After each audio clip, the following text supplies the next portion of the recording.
اور بھائیوں، اسلام کی بنیاد 5 چیزوں پر ہے: کلمہ، نماز، روزہ، زکوٰۃ، حج۔ حج کرنا یہ اپنی خواہش سے نہیں ہے کہ جب دل کیا تو حج کرنے چلے گئے، سب کچھ ہوتے ہوئے دل نہیں چاہا تو حج نہیں کریں گے۔ یہ اپنی خواہش پر یہ عبادت نہیں ہے، بلکہ دین کی بنیادوں میں سے حج کرنا ہے۔ قرآن عظیم الشان کی ایک آیت میں اللہ تبارک و تعالیٰ نے فرمایا ہے حج کے تعلق سے، وَلِلَّهِ عَلَى النَّاسِ حِجُّ الْبَيْتِ مَنِ اسْتَطَاعَ إِلَيْهِ سَبِيلًا۔ وَلِلَّهِ عَلَى النَّاسِ، اللہ ہی کے لیے لوگوں پر، ایسے لوگوں پر حج کرنا فرض ہے جو حج کرنے کی استطاعت رکھتے ہوں، یعنی وہاں تک جانے، وہاں تک پہنچنے کی اور واپس آنے کی استطاعت اور حیثیت رکھتے ہوں۔ من استطاع الیہ سبیلا ومن کفر فإن اللہ غنی عن العالمین۔ اللہ تبارک و تعالیٰ نے فرمایا کہ اگر کوئی حج سے انکار کرتا ہے، منکر ہوتا ہے کہ ہم حج نہیں کریں گے، تو اللہ تبارک و تعالیٰ فرما رہے ہیں فإن اللہ غنی عن العالمین، تو دنیا کے ایسے سارے لوگوں سے اللہ بے نیاز ہے۔ اللہ کو کوئی فرق نہیں پڑے گا اگر کوئی منکر ہے، اگر کوئی انکار کرتا ہے حج کرنے سے۔ حدیث میں اللہ کے رسول صلی اللہ علیہ وسلم نے فرمایا ہے کہ جو حیثیت اور استطاعت رکھتے ہوئے جن کے اوپر حج فرض ہو گیا ہے، حج فرض ہونے کے باوجود، حج فرض ہونے کے بعد بھی اگر وہ انکار کرتا ہے، حج نہیں کرنے جاتا ہے، تو اللہ کے نبی صلی اللہ علیہ وسلم نے فرمایا کہ ممکن ہے کہ وہ یہودی ہو کر کے مرے یا نصرانی ہو کر کے مرے، خاتمہ ہی اس کا ایمان پر نہ ہو۔ اس لیے کہ یہودیوں کے یہاں حج نہیں ہے، عیسائیوں کے یہاں حج نہیں ہے، بلکہ مومن مسلمان کے علاوہ کسی بھی دھرم میں حج کرنا نہیں ہے۔ اب اگر کوئی حج جانتے ہوئے، حج فرض ہو جانے کے باوجود وہ حج نہیں کرنے جا رہا ہے، تو گویا کہ وہ اپنے دھرم سے، اپنے مذہب سے، اپنی شریعت سے، اپنے قرآن سے، اللہ رسول سے انحراف کر رہا ہے۔ حج 9 ہجری میں فرض ہوا ہے۔ اصل موضوع اللہ کے رسول صلی اللہ علیہ وسلم نے جو حج کیا ہے، 9 ہجری میں حج فرض ہوا ہے۔ کسی وجہ سے اللہ کے رسول صلی اللہ علیہ وسلم نے صحابہ کو روانہ کیا حج کے لیے، صحابہ کرام گئے حج کرنے۔ امیر حج بھی اللہ کے رسول صلی اللہ علیہ وسلم نے بنایا، لیکن اللہ کے رسول صلی اللہ علیہ وسلم نے 10 ہجری میں حج کیا ہے، یعنی 1 سال کے بعد حج کرنے اللہ کے رسول صلی اللہ علیہ وسلم تشریف لے گئے۔ اللہ کے رسول صلی اللہ علیہ وسلم نے حج کیسا کیا، حج میں کیا کیا، حج میں کیسی نصیحتیں کی، اس حج کا نام کیا ہے، اس تعلق سے انشاءاللہ اس جمعہ میں کچھ باتیں کرنے کی کوشش ہوگی۔ اللہ کے رسول صلی اللہ علیہ وسلم نے جو حج کیا ہے 10 ہجری میں، اس حج کا نام حجۃ الوداع ہے۔ اللہ کے نبی صلی اللہ علیہ وسلم کے زندگی کا ایک اہم اور زبردست پہلو ہے اللہ کے نبی صلی اللہ علیہ وسلم کا حج، حجۃ الوداع۔ حجۃ الوداع اس لیے کہتے ہیں کہ پھر اللہ کے رسول صلی اللہ علیہ وسلم دوسرے سال تک دنیا میں نہیں رہے، بلکہ پردہ فرما گئے، اس لیے وہ آخری حج اللہ کے رسول صلی اللہ علیہ وسلم کا ہوا، اس لیے اس حج کا نام حجۃ الوداع یعنی آخری حج ہے۔ آخری حج میں، حجۃ الوداع میں، اللہ کے رسول صلی اللہ علیہ وسلم نے جو ضروری باتیں تھیں مذہب اسلام کے تعلق سے، اسلامی تعلیمات کے تعلق سے، جتنی جو ضروری باتیں تھیں، ٹھوس باتیں تھیں، مضبوط باتیں تھیں، وہ ساری باتیں کم و بیش 125 لاکھ صحابہ کرام کے سامنے بیان کر دی۔ اور اللہ کے رسول صلی اللہ علیہ وسلم نے یہ بھی صحابہ کرام رضوان اللہ تعالی علیہم اجمعین کے سامنے بتا دیا اشاروں میں، بلکہ کھلے لفظوں میں بتا دیا کہ ہو سکتا ہے کہ اب اس کے بعد اس مجلس میں تمہارا اور ہمارا اکٹھا ہونا نہ ہو، یا آخری مجلس ہو ہمارا اور آپ کا، صحابہ کرام کا۔ اللہ کے رسول صلی اللہ علیہ وسلم نے اشارے میں بتا دیا کہ بہت مشکل ہے کہ اب آئندہ سال پھر اس طرح ہم لوگ اکٹھے ہو سکیں گے۔ اور اللہ کے رسول صلی اللہ علیہ وسلم پر آخری آیت قرآن عظیم الشان کی نازل ہوئی، جس آیت کی تلاوت کی گئی ہے شروع میں۔ اللہ کے رسول صلی اللہ علیہ وسلم پر جب یہ آیت نازل ہوئی، اليوم اکملت لکم دینکم واتممت علیکم نعمتی ورضیت لکم الاسلام دینا، اس کا ترجمہ یہ ہے کہ آج اللہ فرما رہے ہیں قرآن عظیم الشان میں کہ آج میں نے مکمل کر دیا تمہارے دین کو۔ الیوم اکملت لکم دینکم واتممت علیکم نعمتی، اور میں نے اپنی نعمت مکمل تمہیں سونپ دیا، مکمل اپنی نعمت ہم نے تمہیں دے دی۔ واتممت علیکم نعمتی ورضیت لکم الاسلام دینا، اور تم سب کے لیے میں نے دین اسلام کو پسند کر لیا۔ اس آیت کا ترجمہ ہے، اللہ فرما رہے ہیں کہ میں نے تم سب کے لیے دین اسلام کو پسند کر لیا۔ دین کی تکمیل کے تعلق سے اللہ تبارک و تعالیٰ نے اس آیت میں حجۃ الوداع کے موقع پر اللہ کے رسول صلی اللہ علیہ وسلم کے ذریعے سے دنیا بھر کے انسانوں کو یہ بتایا کہ دین مکمل ہو گیا۔ اس سے پہلے دین نہیں مکمل ہوا تھا۔ حضرت آدم علیہ السلام سے لے کر کے آخری نبی حضرت محمد مصطفیٰ صلی اللہ علیہ وسلم تک دین مکمل نہیں ہوا تھا۔ اس سے پہلے بھی دین آیا۔ دین کہتے ہیں ایمان اور عقائد کو۔ ایمان اور عقیدہ کبھی نہیں بدلا۔ جو آج عقیدہ ہے وہی حضرت آدم علیہ السلام پر بھی وہی عقیدہ تھا، وہی حضرت نوح علیہ السلام کا بھی دین تھا، وہی حضرت ابراہیم علیہ السلام کا بھی دین تھا۔ کم و بیش 1.25 لاکھ جو پیغمبر دنیا میں آئے ہیں اور ان کی امتیں، سب کے لیے دین ایک ہی تھا۔ لیکن دین کی عبادتیں اور معاملات جس کو کہہ لیا جائے، جیسے ایک بنیاد، ایک عمارت ہوتی ہے، عمارت کی بنیاد ہوتی ہے تو بنیاد تو اپنی جگہ پہ قائم رہتی ہے، لیکن جو عمارت میں جو چیزیں ہوتی ہیں وہ ان کو کاٹ چھانٹ کیا جاتا ہے، رد و بدل کیا جاتا ہے، وہ بدلتا رہتا ہے۔ کبھی دیواریں بدل دی گئی، کبھی چھت بدل دیا گیا، کبھی رنگ روگن جو ہے دوبارہ بدل دیا گیا، رنگ روگن کر دیا گیا، کبھی کچھ اور گھروں میں تبدیلی کر دی گئی۔ تو اس طرح سے تبدیلی ہوتی رہتی ہے، لیکن بنیاد نہیں بدلی جاتی ہے۔ جو بنیاد رکھ دی گئی، دین کی بنیاد رکھ دیا گیا، دین نہیں بدلتا ہے، لیکن دین کی جو عبادات ہیں، جو معاملات ہیں، وہ دین میں بدلتے رہے ہیں۔ حضرت آدم علیہ السلام کے یہاں عبادتوں کی کوئی شکل اور تھی، اسی طرح حضرت موسیٰ علیہ السلام، حضرت داؤد علیہ السلام، حضرت عیسیٰ علیہ السلام اور پیغمبروں کے دین میں جو عبادتیں تھیں اور جو ان کے معاملات تھے اور دیگر چیزیں تھیں، ان چیزوں میں تغیر ہوا ہے، بعد میں کچھ اور ہوا، بعد میں کچھ اور ہوا، لیکن دین ہمیشہ سب کا ایک رہا ہے، یعنی سب کا ایمان اور عقیدہ ایک ہی رہا ہے۔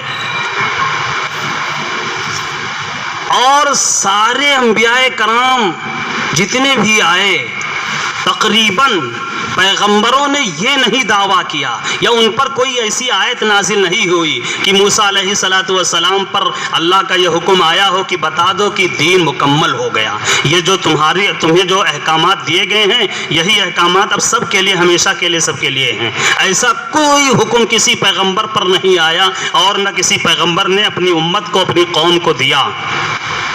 بلکہ حضرت موسیٰ علیہ السلام، چاہے حضرت عیسیٰ علیہ السلام، حضرت ابراہیم علیہ السلام، سب نے انتم نبی، آخری نبی، ہمارے نبی، چہیتے نبی، محبوب نبی حضرت محمد مصطفیٰ صلی اللہ علیہ وسلم کے آنے اور ان کی شریعت کے تعلق سے اپنی امت کو بتایا ہے۔ سب کے سب منتظر تھے آخری نبی کے۔ ہوئے پہلوئے آمینہ سے ہوئے دا، دعائے خلیل اور نوید مسیحا، وہ بجلی کا کڑکا تھا یا صوت ہادی، عرب کی زمین جس نے ساری ہلا دی۔ اتر کر حرا سے سوئے قوم آیا، اتر کر حرا سے سوئے قوم آیا، اور ایک نسخہ کیمیا ساتھ لایا۔ حضور اکرم صلی اللہ علیہ وسلم کے تعلق سے پیغمبروں نے اپنی امت کو بتایا کہ ایسا نہیں کہ ابھی دین مکمل ہو گیا ہے، بلکہ انتم نبی کا آنا باقی ہے، آخری نبی وہ آئیں گے اور ان کی شریعت مکمل شریعت ہوگی، ان کا جو مذہب ہوگا مکمل مذہب ہوگا، ان کا جو دین ہوگا مکمل دین ہوگا۔ اس کے بعد نہ کوئی دین آئے گا، اس کے بعد نہ کوئی نبی آئے گا، اس کے بعد نہ کوئی شریعت آئے گی، قیامت تک وہی دین چلے گا، قیامت تک وہی شریعت چلے گی، قیامت تک آخری نبی کی نبوت چلے گی، پھر کوئی نبی نہیں آئے گا۔ یہ پیغمبروں نے بتایا اپنی امت کو۔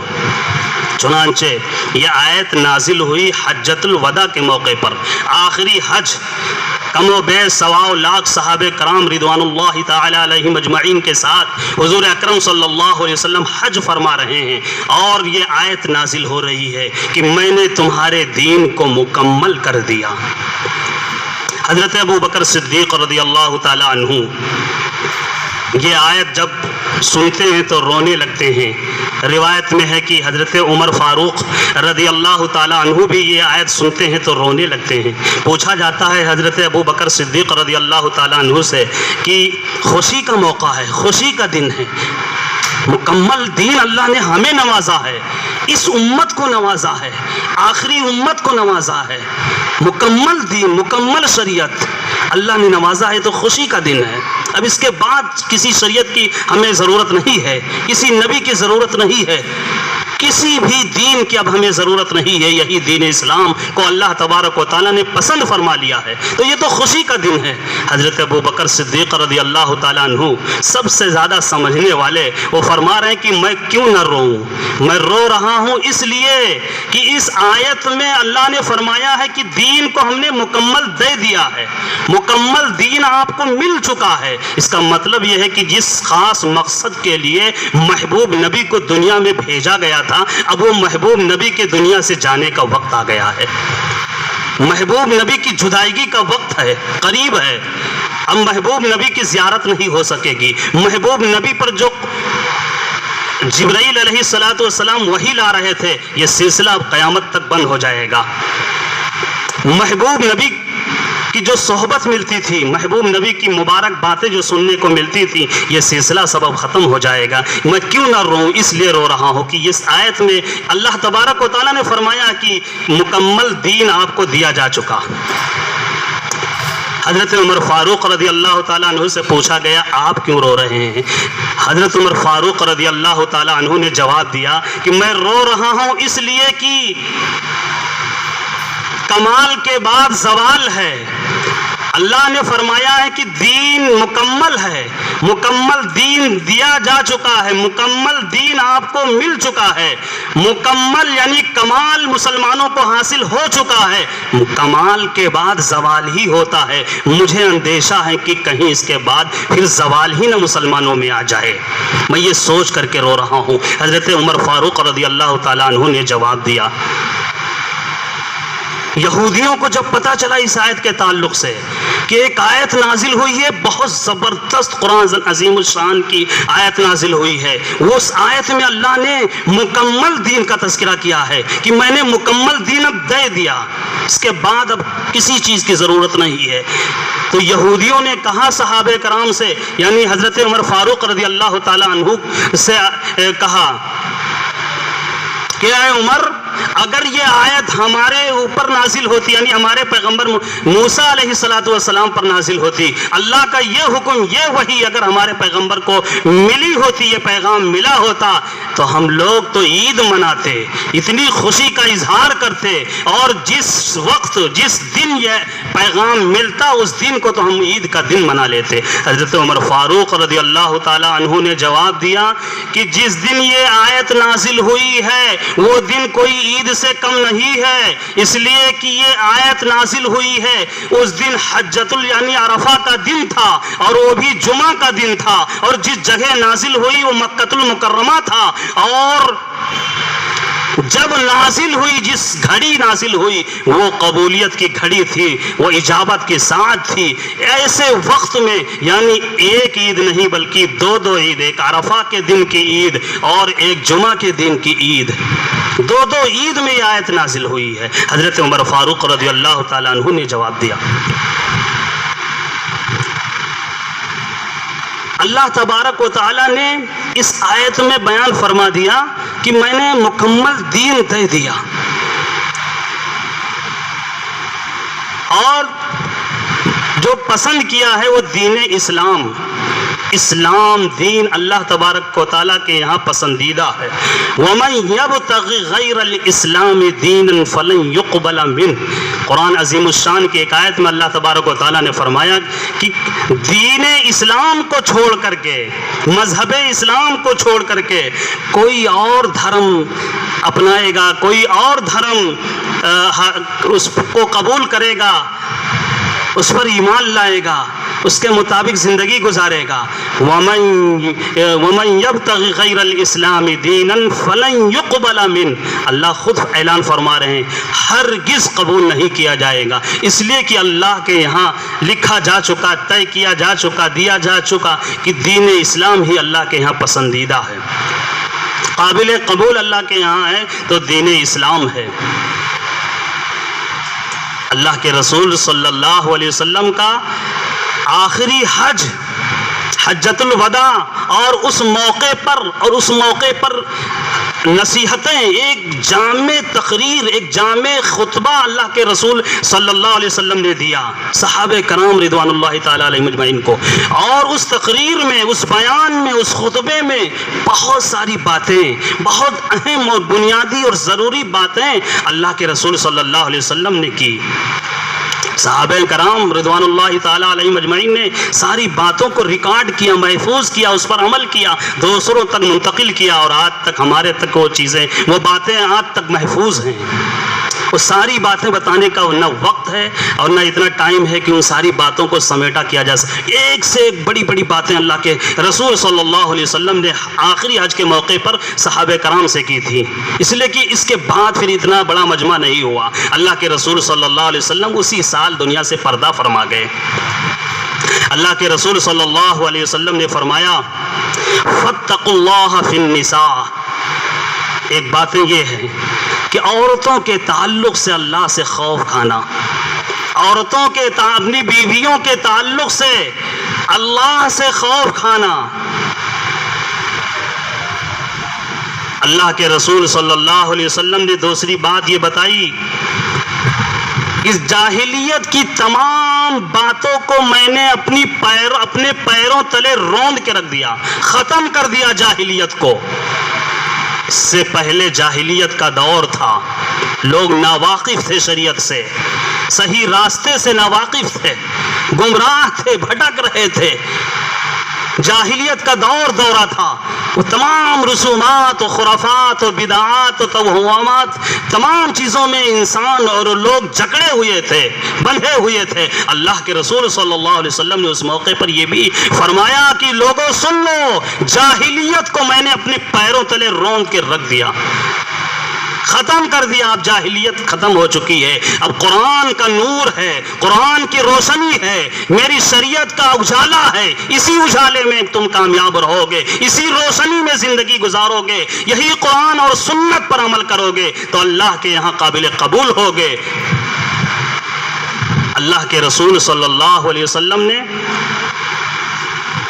اس موقع پر فرمایا کہ عنقریب ایسے ایسے فتنے پیدا ہوں گے۔ یہ خاص باتیں جو ذہن میں آ رہی ہیں ان کو میں آپ کے سامنے عرض کر رہا ہوں۔ اللہ کے رسول صلی اللہ علیہ وسلم نے فرمایا کہ عنقریب بڑے بڑے فتنے پیدا ہوں گے۔ صحابہ کرام رضوان اللہ تعالی علیہم اجمعین نے پوچھ لیا یہ صحابہ کا احسان ہے کہ انہوں نے پوچھ کر کے ہم تک وہ باتیں آ گئی، اس کا حل آ گیا، اس کا اس کا جواب ہمیں مل گیا۔ پوچھ لیا صحابہ کرام نے کہ ایسے جب فتنے بڑے بڑے جب نمودار ہوں گے، جب پیدا ہوں گے تو ہم بچیں گے کیسے، ہماری نجات کیسے ہوگی؟ اللہ کے رسول صلی اللہ علیہ وسلم نے فرمایا کہ لوگوں سن لو، کتنے بھی بڑے فتنے پیدا ہو جائیں، کتنی بھی گمراہیت پھیل جائے گی، میرے بعد کتنے بھی لوگ بڑے بڑے فتنہ پرور پیدا ہو جائیں اور ایک سے ایک فتنہ پیدا کریں، لیکن سن لو، ایک چیز چھوڑ کر کے جا رہا ہوں، ایک چیز چھوڑ کر کے جا رہا ہوں۔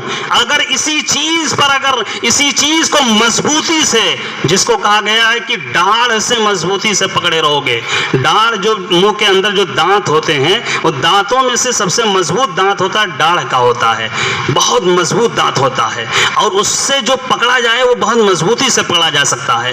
اللہ کے رسول صلی اللہ علیہ وسلم نے ڈاڑھ فرمایا کہ ڈاڑھوں سے مضبوطی سے پکڑ لینا، چھوڑنا نہیں ہرگز۔ وہ کیا چھوڑ کے جا رہا ہوں؟ اللہ کے رسول صلی اللہ علیہ وسلم نے فرمایا اللہ کی کتاب قرآن چھوڑ کے جا رہا ہوں۔ یہ قرآن ہی ہمارے لیے نجات کی کتاب ہے، یہ قرآن ہی ہمارے لیے راہ ہدایت ہے، یہ ہماری زندگی کا دستور اور منصور ہے۔ اسی قرآن سے ہم کامیاب تھے اور پھر ہوں گے کامیاب۔ جب قرآن کو ہم نے چھوڑ دیا تو ہم آج ذلیل اور رسوا ہو رہے ہیں۔ وہ معزز تھے زمانے میں، مسلمان ہو کر ہم خار ہوئے تارک قرآن ہو کر۔ علامہ اقبال نے کہا قرآن کو ہم نے چھوڑ دیا، قرآن پر عمل کرنا، اس کو پڑھنا، اس کو سمجھنا، اس پر غور کرنا ہم نے چھوڑ دیا۔ آج ہر اعتبار سے ہم تنزلی کے شکار ہیں، دنیاوی اعتبار سے بھی ہم ذلیل ہو رہے ہیں۔ کوئی ہمارا کہیں کسی بڑے پوسٹ، بڑا عہدہ، بڑا جو ہے کام جو جب قرآن پر عمل کیا جا رہا ہے، قرآن پر غور کیا جا رہا ہے، لوگ کامیاب ہو رہے ہیں، بڑے بڑے انجینئر اور بڑے بڑے سائنسداں پیدا ہوئے۔ مسلمانوں کی بڑی تاریخ ہے، سائنسداں ایک سے پیدا ہوئے، وہ صرف مسلمانوں کو قرآن پر عمل کرنے کی وجہ سے۔ قرآن کو ہم نے چھوڑ دیا، غور کرنا چھوڑ دیا، سمجھنا چھوڑ دیا۔ اس وجہ سے دنیاوی اعتبار سے بھی کمزور ہو گئے، دینی اعتبار سے بھی کمزور ہو گئے۔ آج ہمیں پتہ ہی نہیں چلتا چھوٹا کا کیا ہے۔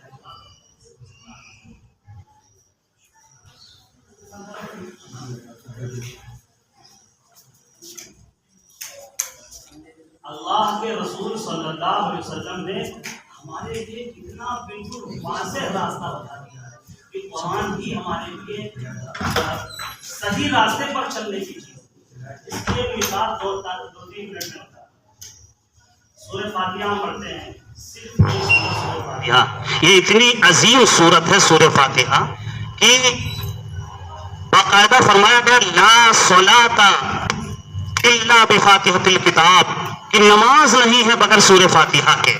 ہر نماز میں، ہر رکعت میں، بند کر دیجیے بھی، سورہ فاتحہ ہم پڑھتے ہیں۔ سورہ فاتحہ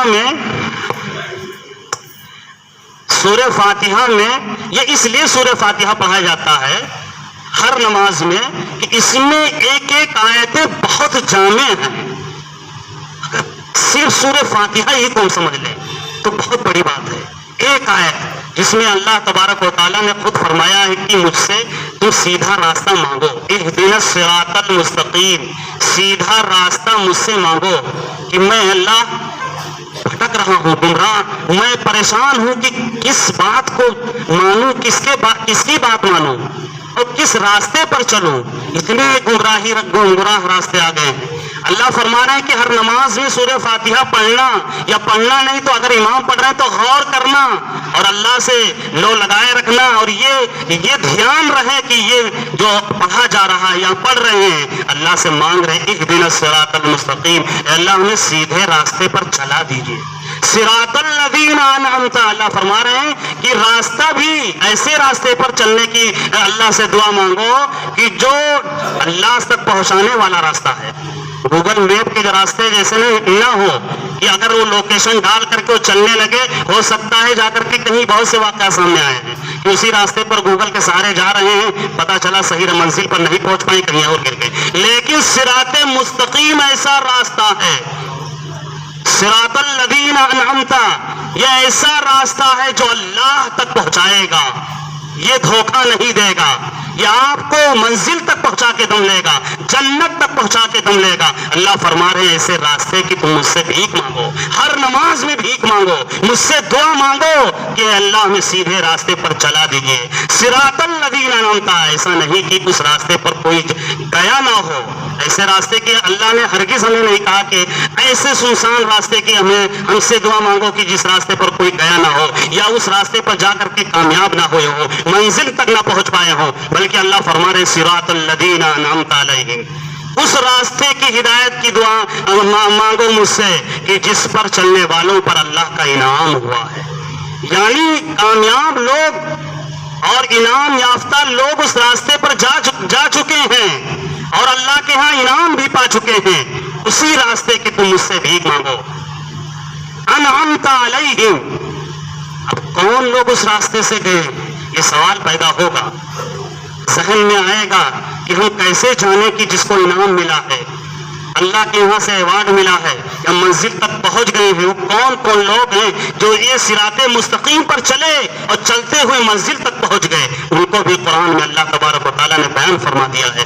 اولئک الذین انعم اللہ علیہم من النبیین والصدیقین والشہداء والصالحین.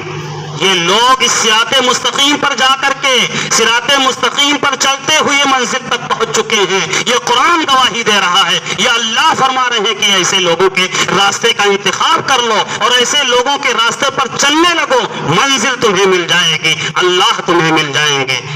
انبیاء کرام تو ہیں نہیں. پھر سوال ہوگا کہ انبیاء کرام تو ہیں ہی نہیں اور آئیں گے بھی نہیں، اب قیامت تک کوئی نبی نہیں آئے گا، تو ہم کیسے کس کے راستے پر چلیں، کس کے پیچھے پیچھے چلیں؟ تو انبیاء کرام نہیں ہے لیکن صدیقین ہیں، شہداء ہیں، صالحین ہیں، 3 لوگ ہیں. ان کے پیچھے اگر ہم چلیں گے تو ہم منزل تک پہنچ جائیں گے. صدیقین کس کو کہتے ہیں؟ سچے لوگوں کو کہتے ہیں، جن کے قول اور عمل میں، جن کے ظاہر اور باطن میں، جن کے اندر اور باہر میں تضاد نہ ہو بلکہ ایک جیسے ہوں، اس قدر سچے ہوں کہ جھوٹ بول ہی نہ پاتے ہوں. جھوٹ بول ہی نہ پاتے ہوں. جھوٹ بولنا یا جھوٹ کا منہ سے نکل جانا تو دور کی بات، وہ جھوٹ بولنا جانتے ہی نہ ہو، ایسے لوگوں کو قرآن نے کہا ہے کہ وہ صدیقین ہیں. اور صدیقین کے سردار صدیق اکبر ہیں، حضرت ابو بکر صدیق رضی اللہ تعالیٰ عنہ. اور صدیق کو سمجھنا ہو تو حضرت ابو بکر صدیق رضی اللہ تعالیٰ عنہ کی زندگی کو پڑھ لیں کہ صدیق کہا گیا ہے کس کو، کہ جب مشرکین نے کہا کہ آپ کے ساتھی، آپ کے دوست یہ باتیں کہتے ہیں کہ کچھ گھنٹے میں اتنا لمبا سفر کر کے چلے آئے معراج کی رات میں، تو حضرت ابو بکر صدیق نے فرمایا کہ اس سے بھی بڑی بڑی باتیں وہ کہتے ہیں. اگر محبوب نبی اگر کہہ رہے ہیں تو آمنا صدقنا، ہم ایمان لا چکے ہیں، ہم تصدیق کر چکے ہیں، اس سے بھی بڑی بڑی باتیں محبوب نبی کہہ رہے ہیں. اس لیے کوئی عجیب بات نہیں ہے. اس طرح کا صدق ہونا ضروری ہے، اس طرح کی سچائی کی کبھی جھوٹ منہ سے نہ نکلے. ایسے لوگوں کے پیچھے چلیں گے صراط مستقیم پر، وہ چل کر کے منزل پا چکے ہیں. ایسے ہی اللہ کے رسول صلی اللہ علیہ وسلم نے حجۃ الوداع کے موقع پر، اپنے آخری حج کے موقع پر فرمایا تھا کہ جب فتنے اتریں گے، جب گمراہیت پھیلی ہوئی ہوگی، پتہ ہی نہیں چلے گا کون سے راستے پر ہم چلیں اور منزل تک پہنچ جائیں، تو قرآن کو مضبوطی سے پکڑ لینا، ڈاڑھ سے قرآن کو مضبوطی سے پکڑے رہنا، یہی تمہیں منزل ملا دے گا. یہ قرآن اس امت کے لیے بہت بڑی عظیم کتاب ہے جو اللہ تبارک و تعالیٰ نے ہمیں نوازا ہے. اللہ سے دعا کرے کہ ہمیں اس کی قدر کرنے کی توفیق عطا فرمائے. آمین.